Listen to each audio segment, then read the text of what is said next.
Where am I at? I'm in I'm in the boys' home, New Directions in Junction City. On the west side, got somebody's loose pit bull back there. I don't know, but what I'm doing back here is that, man, I gotta constantly give credit to this place because I came here 3 times. Man, I was one of those teenagers that just thought I knew everything.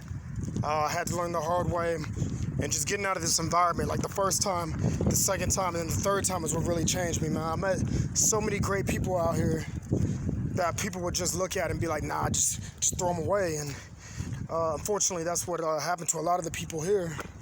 But like everything that Mr. Berry told me, like right here behind me, they used to have a sign that said New Directions. If we could get them to think, we could get them to change.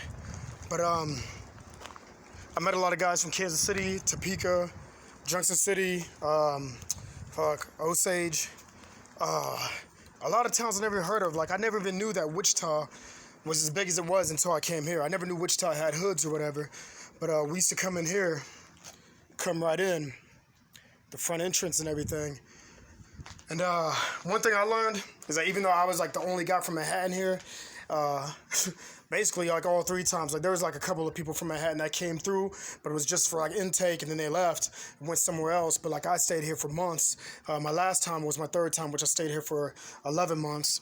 But what I learned about this place is that no matter where you're at, it's about the environment and the resources that you have around you.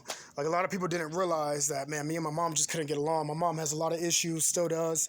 You know, alcoholic, just can't get over a lot of stuff in her past and stuff like that. So me being her oldest son and her only son, 4 younger sisters, I had to endure all that pain. I don't know if my mom holds a grudge against men or just my dad or something like that, but I had to deal with all that. But I just learned that you got to utilize your resources, and you got to get out in the environment that gets you in trouble. And that's another thing that Mr. Berry told me. He said, if you want to stay out of trouble, leave the environment that got you in trouble. So I was like, man, I just want to stay here. My 3rd time I was here, I was like, man, keep me here. I'm going to work 2 jobs. I came here at 17. That pit bull is really loose. I came here at 17, but I graduated high school early, and